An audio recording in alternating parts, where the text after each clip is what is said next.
പത്തരമാറ്റിൻ്റെ അടിപൊളി എപ്പിസോഡിലേക്ക് എല്ലാവർക്കും സ്വാഗതം. അങ്ങനെ എല്ലാവരെയും നെട്ടിച്ചുകൊണ്ട് ആദർശിനെയും നയനയെയും അനന്തപുരിയിലോട്ട് മുത്തശ്ശൻ എത്തിക്കുകയാണ്. എല്ലാ സ്വീകരണത്തോടു കൂടിയാണ് അവരെത്തിക്കുന്നത്.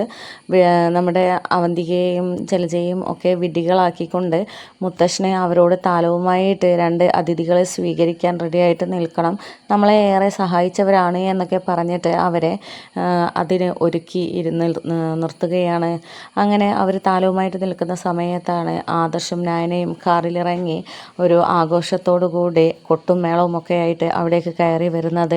ആ കാഴ്ച അവരെ വല്ലാതെ ബുദ്ധിമുട്ടിയിലാക്കിയിരുന്നു. അവന്തികയ്ക്കും ജലജയ്ക്കും അഭിക്കുമാണെങ്കിൽ അത് ഒട്ടും തന്നെ സഹിക്കാൻ പറ്റിയിട്ടുണ്ടായിരുന്നില്ല. ഈ മുത്തശ്ശൻ ഞങ്ങളെ വിഡ്ഢികളാക്കുകയായിരുന്നല്ലേ എന്നൊക്കെ ചിന്തിച്ച് ദേഷ്യത്തോടു കൂടി നിൽക്കുകയാണ് അവന്തിക. അങ്ങനെയാണ് നമ്മുടെ ദേവയാനി ചെന്ന് ആരതി ഒഴിഞ്ഞ് അവരെ സ്വീകരിക്കുന്നത്.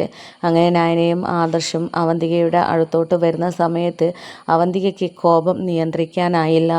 എന്നിട്ട് നയന ചോദിക്കുന്ന സമയത്ത്, എന്താ മോളെ, നിനക്ക് സുഖം തന്നെയല്ലേ എന്നൊക്കെ ചോദിക്കുന്ന സമയത്ത്, എൻ്റെ സുഖം അന്വേഷിക്കാൻ നീ ആരടി എന്ന് പറഞ്ഞിട്ട് ആ താലം നമ്മുടെ നയനയുടെ മുഖത്തേക്ക് എറിയുകയാണ്.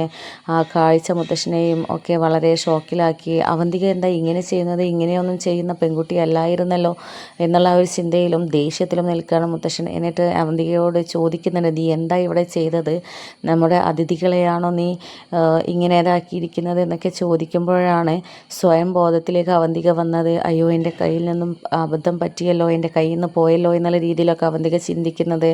അങ്ങനെ അവിടെ അവന്തിക ഉരുണ്ട് മറിഞ്ഞ് മുത്തശ്ശനോട് പറയുന്നുണ്ട്, രണ്ട് അതിഥികൾ എന്ന് പറഞ്ഞപ്പോൾ ഞാൻ ഇവരാണെന്നുള്ളത് മനസ്സിലാക്കിയില്ല മുത്തശ്ശ, ഇവർ നമ്മളെ വിഡ്ഢികളാക്കാൻ വേണ്ടിയിട്ടും പറ്റിക്കാൻ വേണ്ടിയിട്ട് ഇങ്ങോട്ട് ഇടിച്ചു കയറി വരികയാണെന്ന് കരുതിയിട്ട് ആ ദേഷ്യത്തിൽ ചെയ്തു പോയതാണ് മുത്തശ്ശ എന്നൊക്കെ പറഞ്ഞിട്ട് ഉരുണ്ട് മറിയുകയാണ്. പക്ഷേ മുത്തശ്ശനെ അവന്തികയുടെ ആ ഒരു മുഖത്ത് വന്ന ഭാവവും ഒക്കെ കണ്ടിട്ട് ഇവൾക്ക് എന്തോ ഒരു ദേഷ്യവും ഉള്ളിൽ എന്തൊക്കെയോ ഉണ്ടല്ലോ എന്നുള്ള രീതിയിലൊക്കെ ചിന്തിക്കുന്നുണ്ട്. അതേ ചിന്തകൾ തന്നെയാണ് ദേവയാനിയുടെ മനസ്സിലോട്ടും വന്നത്. എന്നിട്ട് അവന്തികയെ ശ്രദ്ധിക്കണം, അവന്തിക ഡബിൾ റോൾ കളിക്കുകയാണോ എന്നുള്ള ആ ഒരു ചിന്ത അവരുടെ മനസ്സിലോട്ട് മുത്തശ്ശൻ്റെയും ദേവയാനിയുടെയും ഒക്കെ മനസ്സിലോട്ട് വരികയാണ്.